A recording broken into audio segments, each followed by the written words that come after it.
ദുരന്തങ്ങളുടെയും ദുരൂഹതകളുടെയും പിന്നാമ്പറങ്ങൾ തേടുന്ന സീക്രട്ട് ഫയലിലേക്ക് സ്വാഗതം.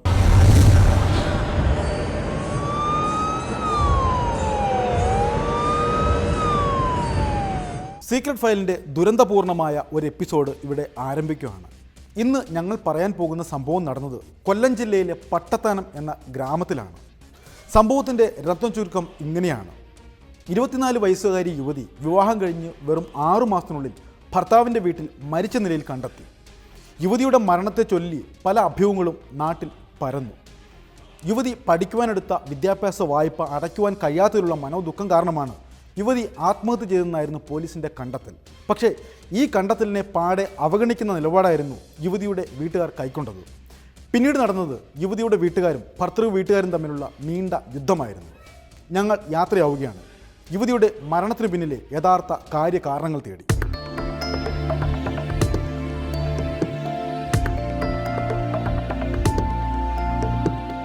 കൊല്ലത്ത് നിന്നാണ് പയ്യൻ. വലിയ ദൂരമൊന്നുമില്ല. ഏറിയാൽ കഴക്കൂട്ടത്തു നിന്നും ഒരു 1.5 മണിക്കൂർ മാത്രം യാത്ര. എപ്പോൾ വേണമെങ്കിലും മോളെ കാണുകയും ചെയ്യാം. സുനിതയുടെ മനസ്സിൽ ഓരോരോ ചിന്തകൾ അലയടിച്ചു വന്നു.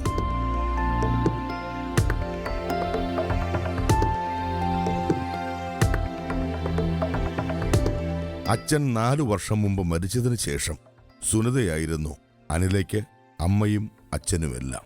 ടൗണിലെ ലേഡീസ് ഷോപ്പിൽ നിന്നും കിട്ടുന്ന തുച്ഛമായ വരുമാനം കൊണ്ട് അനിലയെ പഠിപ്പിച്ചു, ബിടെക്കുകാരിയാക്കി.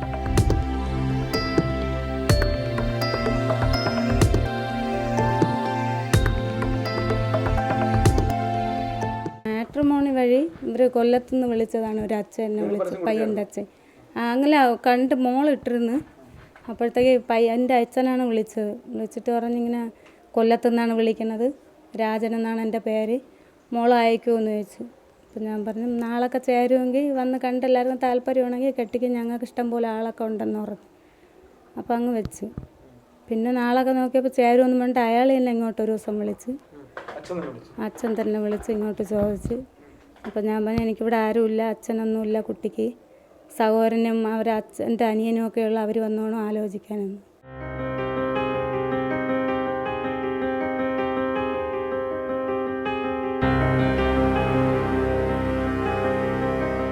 അനിലയുടെ വിവാഹം ഈ വീടിന്റെ ഒരു സ്വപ്നമായിരുന്നു. ഒരുപാട് ആലോചനകൾ അവൾക്ക് വന്നു. ഒന്നും അങ്ങോട്ട് ശരിയായില്ല.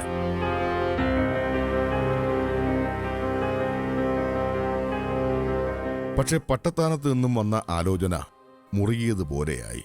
പയ്യന്റെ അച്ഛൻ വിടുന്ന ലക്ഷണമില്ല. പണവും പൊന്നും ഒന്നും വേണ്ട, പെൺകുട്ടിയെ മാത്രം മതിയെന്ന നിലപാടിലായിരുന്നു അവർ.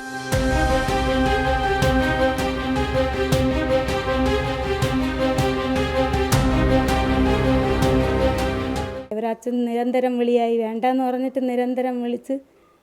പറഞ്ഞില്ല ഇവിടെ വന്നപ്പോൾ ഇവിടെ ആരുമില്ല എന്നുള്ള കണ്ടപ്പോൾ അവർ നിരന്തരം നമ്മളെ വിളിച്ച് എങ്ങനെയെങ്കിലും ഉറപ്പിച്ച് നിശ്ചയം നടത്തി. പയ്യനെ കാണാതെ തന്നെ നിശ്ചയം നടത്തിച്ച്.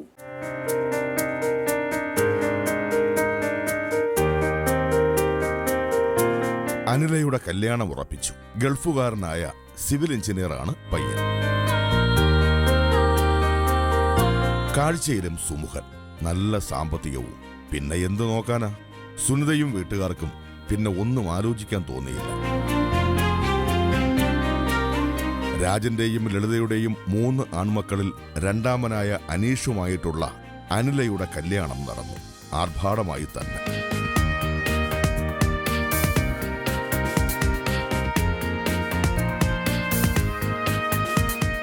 ഇവിടെ ഞങ്ങൾ 35 പവൻ്റെ സ്വർണം സമുദായ സംഘടനയിൽ എഴുതി വെച്ച് കൊടുക്കുകയും 5 പവൻ്റെ സ്വർണം അമ്മാവനും അമ്മാവിക്കും മറ്റുമെല്ലാം ഇട്ടതും കൂടി ചേർത്ത് 40 പവൻ്റെ സ്വർണ്ണമാണ്. ഈ രണ്ടാമത് ഇട്ട് കൊടുത്താൽ പൊടിയും പൊട്ടുമൊന്നും കൂട്ടാതെ 35 പവൻ എഴുതിയിട്ടുണ്ട്. ഇതിൽ ഒരേ ഒരു കൊലുസ് മാത്രമാണ് ചെറുത് ഇവിടെ ഇരിപ്പുള്ളത്. സൗരം പറഞ്ഞ് 25 സെൻറ്റ് സ്ഥലം എനിക്കുണ്ട് അവിടെ കുടുംബ വീട്ടിൽ, അത് കൊടുക്കാമെന്ന് പറഞ്ഞ്. പിന്നെ 10-40 പവൻ അടുപ്പിച്ചിടുമെന്ന് പറഞ്ഞു. പക്ഷെ നമ്മൾ SNDP 35 എഴുതിയുള്ളൂ, 10-38 പവൻ ഇട്ടായിരുന്നു.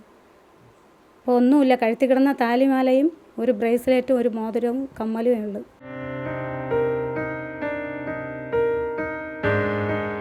നാൽപ്പത് പവനും അനിലയുടെ പേരിലുള്ള 25 സെന്റും മകൾക്ക് സ്ത്രീധനമായി ഉറപ്പിച്ചു.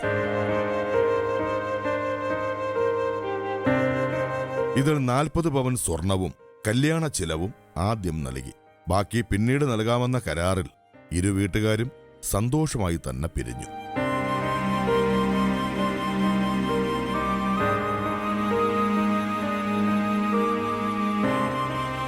ബഹറിലാണെന്ന് പറഞ്ഞ് അവിടെ തിരക്കിയപ്പോഴത്തേക്ക് ഇവൻ കുഴിയെടുത്തോണ്ടിരുന്നു. അപ്പോൾ തിരക്കിയ ആൾ പറഞ്ഞ് കൊടുക്കണ്ട, ഇവൻ സിവിലൊന്നും അല്ല, ഇവൻ അവിടെ പ്ലംബിങ് വയറിങ് ആണെന്നാണ് പറഞ്ഞത്.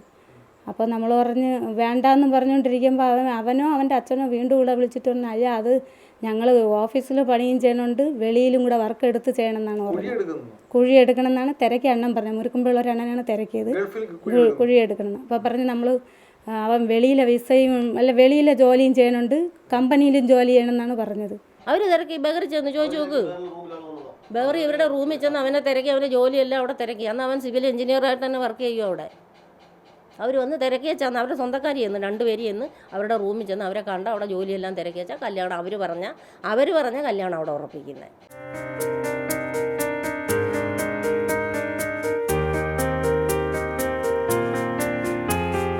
ഈ വലിയ വീട്ടിലേക്ക് അവൾ വലതുകാൽ വെച്ചു കയറി. അനീഷിന്റെ വീട്ടുകാർ ആരതി ഒഴിഞ്ഞ് മരുമകളെ സ്വീകരിച്ചു. ഒരുപാട് സ്വപ്നങ്ങളുമായി അവൾ ഒരു പുതിയ ജീവിതത്തിലേക്ക് പ്രവേശിച്ചു.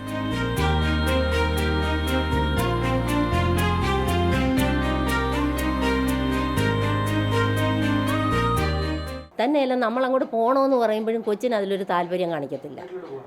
താല്പര്യം കാണിക്കത്തില്ല. ഇപ്പോൾ കൊച്ചിന് അമ്മയെ അങ്ങനെ വിളിക്കത്തുമില്ല. അങ്ങനെ ഞാൻ ഇടയ്ക്ക് ചോദിച്ചു, എന്താ മോളെ അമ്മ അങ്ങനെ വിളിക്കാത്ത? അമ്മയ്ക്ക് ജോലിക്കൊക്കെ പോകണ്ടല്ലേ അമ്മേ, അതുകൊണ്ടായെന്ന് പറയും. ഇടയ്ക്ക് ഇങ്ങനെ വിളിക്കാത്തതുകൊണ്ട് ഒരു ദിവസം ഞാൻ ചോദിച്ചു, അമ്മയെ മോൾ അങ്ങനെ വിളിക്കുന്നില്ലേ? പിന്നെ നവംബർ 1 ബർത്ത്ഡേ നടത്തിയായിരുന്നു ഇവിടെ. അപ്പോഴമ്മയെ മാമനെയൊക്കെ വിളിയെന്ന് പറഞ്ഞു. വേണ്ട, അമ്മയ്ക്കൊക്കെ ജോലിക്ക് ഒക്കെ പോകണ്ടല്ലയോ. നവംബർ 6 മരിക്കുന്നത്, 1 തീയതി ഇവിടെ ബർത്ത്ഡേ നടത്തി കേക്കൊക്കെ മുറിച്ച് എല്ലാം ചെയ്ത് അപ്പോഴും അന്ന് വിളിയെന്ന് പറഞ്ഞു. നമ്മൾ ഇത്രയൊക്കെ നടത്തുന്നില്ല. എന്നാൽ നാത്തൂനപ്പുറത്ത് അന്നേരം അക്ക പറഞ്ഞാൽ ഇത്രയൊക്കെ നമ്മൾ നടത്തുന്നില്ല, അന്നേരം അമ്മയൊക്കെ വിളി. അന്നേരം പറഞ്ഞു വേണ്ട അമ്മയൊക്കെ അങ്ങ് നേരം വെളുത്ത് അങ്ങ് ജോലിക്കൊക്കെ പോകും എന്ന് പറഞ്ഞ് അങ്ങനെ അങ്ങ് തള്ളി. രാവിലെ വരും, ഒരു സിനിമ ഉണ്ടെങ്കിൽ സിനിമ കണ്ടിട്ട് അങ്ങ് പോകും രണ്ടുപേരും കൂടെ. അല്ലാതെ വലിയ അടുപ്പമൊന്നും ഇല്ലായിരുന്നു നമ്മുടെ അടുത്ത്.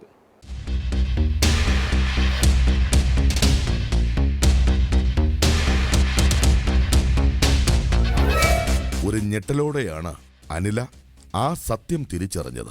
ഈ വലിയ വീട് അനീഷിന്റെ വീട്ടുകാരുടേതല്ല എന്ന സത്യം.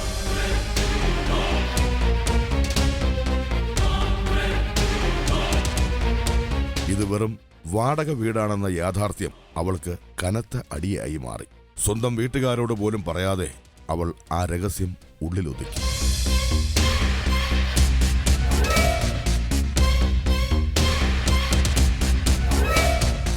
വാടക വീടായിരുന്നു. സ്വന്തം വീടുണ്ടെന്ന് പറഞ്ഞ് അവിടെ വരുത്തുകയും അവിടെ എത്തിയതിന് ശേഷം വാടക വീടാണെന്ന് പറയുകയും ചെയ്ത് അവിടെ ഞങ്ങളെ കബളിപ്പിച്ചു. അപ്പോൾ 2 തരത്തിൽ കബളിപ്പിച്ചു.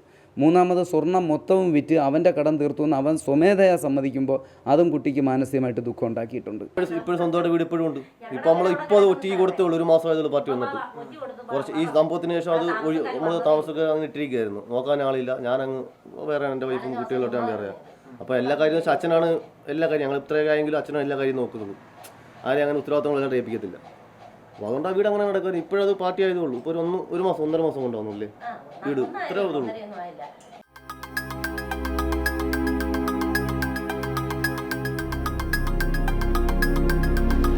പിന്നെയും ദിവസങ്ങൾ മുന്നോട്ട് പോയി. ഗൾഫുകാരനായ എഞ്ചിനീയർ പിന്നെ തിരികെ പോയില്ല. തന്റെ ഭർത്താവിന് ജോലിയില്ല എന്ന സത്യം അവളെ തകർത്ത് കളഞ്ഞു. സഹിക്കാവുന്നതിലും അപ്പുറത്തായിരുന്നു അത്. പിന്നെയും ഉണ്ടായിരുന്നു അവൾക്ക് ഒരുപാട് കാരണങ്ങൾ.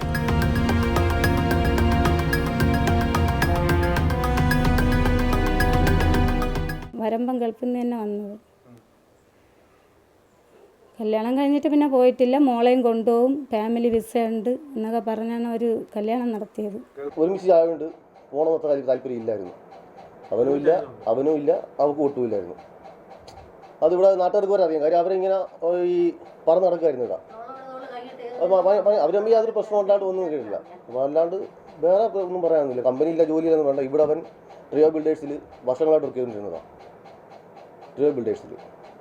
പിന്നെ ഇപ്പോൾ അവൻ ഇവിടെ നോക്കിയിട്ട് എല്ലാം ബോണ്ട് വെക്കണം പറഞ്ഞുകൊണ്ടാണ് ഇവിടെ അങ്ങ് ജോയിൻ ചെയ്തിരിക്കുന്നത്. എറണാകുളത്തെ കണ്ട് പോയി. അപ്പോൾ ഇവർക്ക് ബോണ്ട് വെക്കണം 1 ഇയർ കണ്ട്. അപ്പോൾ അതുകൊണ്ട് അവനവിടെ പോകാനുള്ള എല്ലാം റെഡി ആയിരിക്കുന്ന സമയത്താണ് ഈ സംഭവം നടക്കുന്നത്.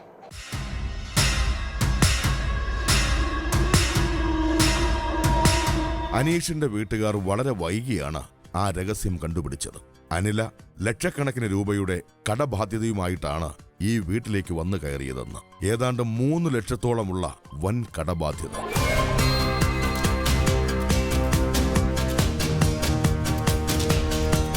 മകളെ ബിടെക് പഠിപ്പിക്കുന്നതിനു വേണ്ടി വീട്ടുകാർ ബാങ്കിൽ ലോൺ എടുത്തതാണ് ഈ തുക. ഈ രഹസ്യം അനിലയും വീട്ടുകാരും മനഃപൂർവ്വം മറച്ചുവെച്ചു എന്നതായിരുന്നു ആരോപണം. അപ്പോൾ ഈ ലോണിൻ്റെ കാര്യം എന്ന് പറയുന്നത് ഇവർ തിങ്കളാഴ്ച പോകാനിരിക്കുകയായിരുന്നു. ഇത് ചെയ്യുന്നത് ഞായറാഴ്ചയല്ലേ? ഞായറാഴ്ച ചൊവ്വാഴ്ച ഇവർ പോകാനിരിക്കുന്നു. ഇവരും കൂടെ ചേർന്ന് അവിടെ ഒരു പൊങ്കാലയുണ്ട്. ഇവർ തമ്മിൽ നേർന്ന എന്തോ സംഭവം. അപ്പോൾ അത് തിങ്കളാഴ്ച പോകാൻ പറ്റില്ല, ചൊവ്വാഴ്ച പോവാം, എല്ലാം പറഞ്ഞ് സെറ്റിൽ ചെയ്തിരുന്ന സംഭവമാണ്. സംഭവം വെച്ചാൽ അന്നേരം ഏതൊരു കോള് വരികയോ ഒരു വിഭ്രാന്തി കാണിക്കുകയോ ചെയ്തു. അത് നമുക്കറിയില്ല, അത് അറിയില്ല. പക്ഷെ അതിന് മുമ്പ് തലേ ദിവസം അങ്ങോട്ട് ബാങ്ക് മാനേജർ വിളിച്ച് സംസാരിച്ചു എന്നൊക്കെ പറഞ്ഞിട്ട് ലോൺ ഇതുവരെ അടച്ചില്ല. അത് വിളിച്ച് പറഞ്ഞത് 3 ലക്ഷം രൂപയായിരുന്നു ലോൺ. അപ്പോൾ അതിന് ഇൻട്രസ്റ്റ് ഒന്നുമില്ല, അച്ഛൻ മരിച്ചില്ല. 3 ഇൻട്രസ്റ്റ് ഒന്നും ഇല്ലെന്ന് പറഞ്ഞാണ് വന്നത്. അപ്പോൾ ഞാൻ ഇതാണെങ്കിൽ മെസ്സേജ് അയച്ച് വാട്സപ്പിൽ കൂടെ. അപ്പോൾ പറഞ്ഞു ഓ കുഴപ്പമില്ല ഞാൻ വരാമെന്ന് പറഞ്ഞ്.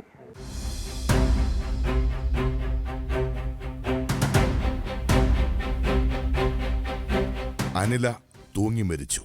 സ്വന്തം ബെഡ്റൂമിലെ ജനൽ കമ്പികളിലാണ് അനിലയുടെ മൃതദേഹം കണ്ടെത്തിയത്. വിവാഹം കഴിഞ്ഞ് വെറും 6 മാസത്തിനുള്ളിൽ അനില എന്ന 24-കാരി മരണപ്പെട്ടു.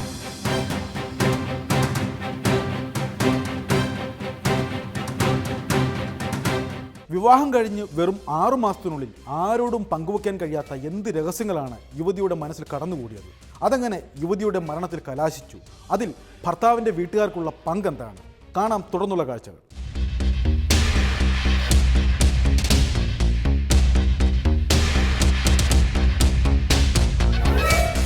അനിലയുടെ മരണവാർത്ത ഒരു ഞെട്ടലോടെയാണ് നാട്ടുകാർ കേട്ടത്. പൊതുവെ ശാന്ത സ്വഭാവക്കാരിയായിരുന്ന പെൺകുട്ടി ആത്മഹത്യ ചെയ്യേണ്ട കാര്യമെന്തായിരുന്നു? അതായിരുന്നു ഓരോരുത്തരുടെയും ചോദ്യം. വിവാഹം കഴിഞ്ഞ് 6 മാസമേ ആയിട്ടുള്ളൂ. അതിനിടയ്ക്ക് ഈ ദമ്പതികളുടെ ജീവിതത്തിൽ എന്താണ് സംഭവിച്ചത്?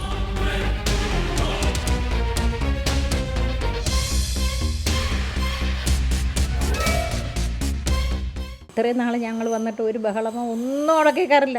വളരെ സന്തോഷമായിട്ടാണ് അമ്മായിയമ്മയും അമ്മായിയപ്പനും മോനും കൊച്ചും എല്ലാം ഭയങ്കര സ്നേഹമാണ്. വൈകിട്ടാകുമ്പോൾ രണ്ടുപേരും കൂടെ ബൈക്കിൽ പോവും. വളരെ സന്തോഷം. ഇവിടെ അങ്ങനെ ഒരു പ്രശ്നമേ ഉണ്ടായിട്ടില്ല, അതെനിക്കറിയാവും.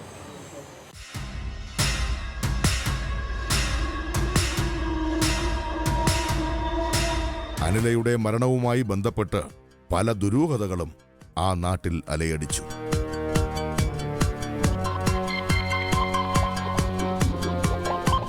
അനിലയുടെ വീട്ടുകാരുടെ വാദഗതികളിൽ അനീഷും വീട്ടുകാരുമായിരുന്നു പ്രതിസ്ഥാനത്ത്.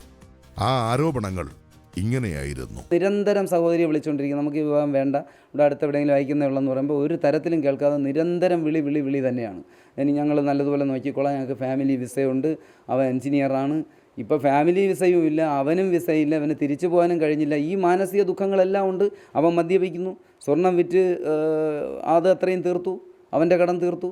അത് കഴിഞ്ഞിട്ട് ഇവൻ മദ്യപിക്കുന്നു, സ്വർണം വിറ്റ് കടം തീർത്തു, വിശ്വാസവഞ്ചന, ഫാമിലി വിസയില്ല, അവനേ വിസയില്ല. ഇതെല്ലാം കൂടെ ആയപ്പോൾ മാനസികമായിട്ട് അവൾക്ക് വളരെയേറെ ദുഃഖമുണ്ടായി. ഇതെല്ലാം ഉള്ളിലൊതുക്കി ജീവിക്കുമ്പോഴാണ് ഈ ലോണിൻ്റെ വിഷയം വരുന്നത്. പക്ഷേ ഈ ലോണിൻ്റെ വിഷയം അവൾ എഴുതി വെച്ച് തീർക്കേണ്ട കാര്യമില്ല. ഞങ്ങൾക്കിവിടെ 1 രൂപ പോലും കടമില്ല, ഞങ്ങളാർക്കും 1 രൂപ കൊടുക്കാനില്ല. നമുക്ക് ഈ ലോണ് തീർക്കണമെന്നുണ്ടെങ്കിൽ ഞങ്ങൾക്ക് തീർക്കാനുള്ള സ്വത്തുണ്ട്.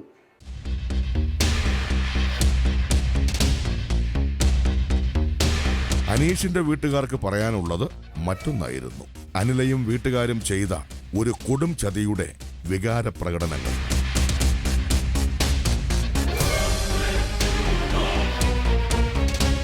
ലക്ഷക്കണക്കിന് രൂപയുടെ ബാധ്യതയുള്ള ഒരു പെൺകുട്ടിയെ മകന്റെ തലയിൽ കെട്ടിവെച്ചു എന്നുള്ളതായിരുന്നു ഭർത്തൃവീട്ടുകാരുടെ ആരോപണം.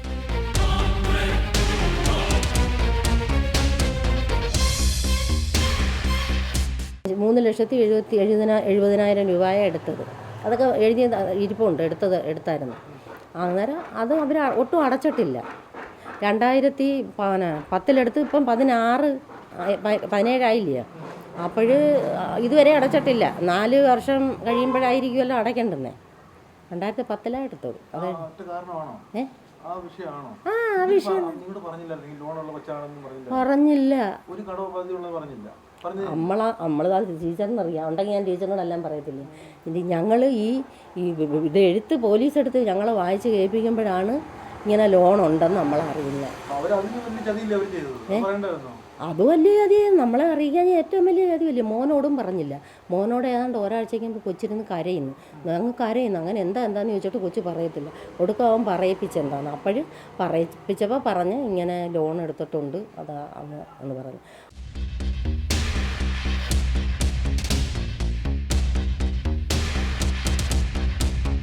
വിദ്യാഭ്യാസ വായ്പ തിരിച്ചടയ്ക്കാൻ സമ്മർദ്ദം, യുവതി ജീവനൊടുക്കി. പത്രങ്ങളിൽ പ്രധാന വാർത്തയുമായി അനിലയുടെ മരണം പുറത്തുവന്നു.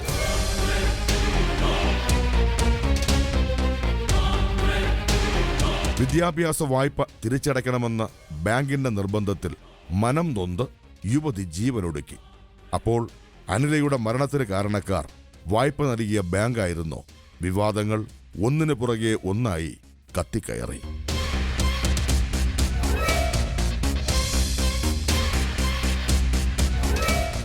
ഇനി കാണാൻ പോകുന്നത് യുവതിയുടെ വീട്ടുകാരും ഭർത്തൃ വീട്ടുകാരും തമ്മിലുള്ള നീണ്ട വാക്ക് പോരാട്ടമാണ്. യുവതിയുടെ മരണ കാരണത്തിൽ നിന്നും രണ്ട് വീട്ടുകാരും കൈയൊഴിയുന്ന കാഴ്ച കാണാം. ആ ദുരന്ത കാഴ്ചകൾ.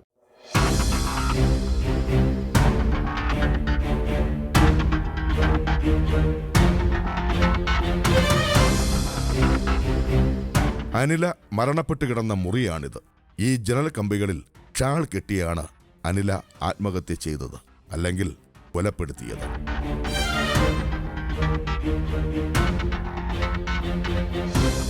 ഭർത്തൃവീട്ടുകാരുടെ പീഡനത്തിൽ മനം നൊന്ത് മകൾ ആത്മഹത്യ ചെയ്തു എന്നാണ് അനിലയുടെ വീട്ടുകാരുടെ നിലപാട്.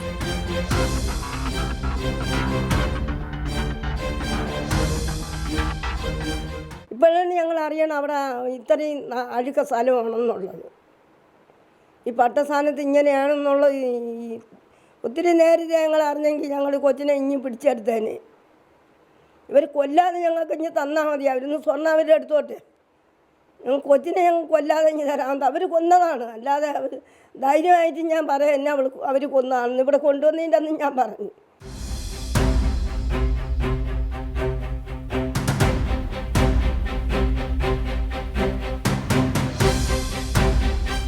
അനിലയുടെ മരണത്തിന് കാരണക്കാർ ഞങ്ങളല്ല. അവളെ സ്വന്തം മകളെപ്പോലെയാണ് നോക്കിയത്. അവൾ ആത്മഹത്യ ചെയ്യാൻ ഒരേ ഒരു കാരണമേ ഉള്ളൂ. അത് ബാങ്കിന്റെ ഭാഗത്തു നിന്നുള്ള നിരന്തര പീഡനമാണ്. വായ്പ തിരിച്ചടയ്ക്കാൻ അവൾക്ക് കഴിയുമായിരുന്നില്ല.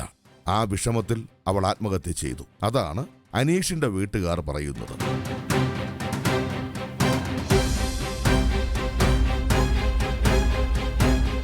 ബാങ്ക് ലോണിലെ കാര്യം ഇവൻ്റെ അടുത്ത് ഒരാഴ്ച മുമ്പ് പറഞ്ഞു. പക്ഷേ അതിന് മുമ്പ് ഇല്ല. ഇതിന് ഒരാഴ്ച മുമ്പാണ് ഇവൻ്റെ അടുത്ത് പറഞ്ഞത്. നമ്മുടെ അടുത്ത് ഈ ബന്ധം ഉറപ്പിക്കുമ്പോഴോ ഒന്നും പറഞ്ഞിട്ടില്ല. ഇവൻ പറഞ്ഞിട്ടുമില്ല നമ്മുടെ അടുത്ത്. ഒരാഴ്ച മുമ്പ് ഇങ്ങനെ സംസാരിച്ചു. ഇവനെ പുറത്തുപോയി എപ്പോഴും വിളിക്കുകയൊക്കെ ചെയ്യും. ഇപ്പോൾ എൻ്റെ അടുത്ത് ഉണ്ടെങ്കിലും എപ്പോഴും വിളിക്കുകയൊക്കെ ചെയ്യും. അപ്പോൾ ഇതിന് ഒരാഴ്ച മുമ്പാണ് സംഭവം. ഇവൻ എൻ്റെ അടുത്ത് ഇപ്പോൾ കാര്യം പറഞ്ഞിട്ടില്ല. ഇതെല്ലാം അറിയുന്നത് ഈ മരണത്തിന് ശേഷമാണ് ഓരോ കാര്യങ്ങൾ നമ്മൾ അറിയുന്നത്.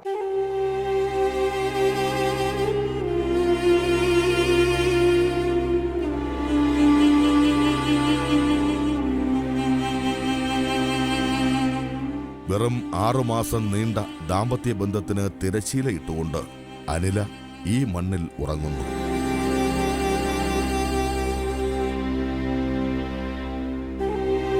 ഒരുപാട് പ്രതീക്ഷകളും സ്വപ്നങ്ങളും ഉണ്ടായിരുന്നു അവൾക്ക്. ആ സ്വപ്നങ്ങളെയെല്ലാം ബലി കഴിച്ചുകൊണ്ട് അവൾ എന്തിന് ആത്മഹത്യ ചെയ്തു? അന്വേഷിച്ചാൽ ഉത്തരം കിട്ടും.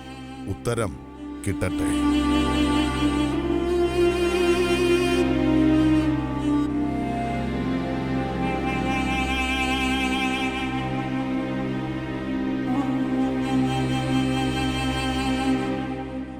വളരെ പ്രതീക്ഷയോടുകൂടി മാത്രമാണ് പല മാതാപിതാക്കളും തങ്ങളുടെ പെൺകുട്ടികളെ ഭർത്തൃവീട്ടിലേക്ക് അയക്കുന്നത്. പക്ഷേ അവർക്കവിടെ നേരിടേണ്ടി വരുന്നത് കൊടിയ പീഡനമാണെന്ന് പല മാതാപിതാക്കളും അറിയുമ്പോഴേക്കും കാര്യങ്ങളെല്ലാം കൈവിട്ടു പോയിരിക്കും. ഈ വിഷയത്തിലും അതാണ് സംഭവിച്ചത്. തങ്ങളുടെ കുട്ടിയുടെ ജീവിതം അടുത്തറിയുന്നതിൽ യുവതിയുടെ വീട്ടുകാർ പരാജയപ്പെട്ടു. തുടർന്നുള്ള ദിവസങ്ങളിൽ യുവതിയുടെ മരണത്തിന് പിന്നിലെ യഥാർത്ഥ കാരണങ്ങൾ പുറത്തു വരുമെന്ന പ്രതീക്ഷയോടെ ഞങ്ങൾ ഈ ഗ്രാമം വിടുകയാണ്. ഇനി മറ്റൊരു സംഭവത്തിൻ്റെ പിന്നാമ്പറങ്ങൾ തേടി മറ്റൊരു നാട്ടിൽ.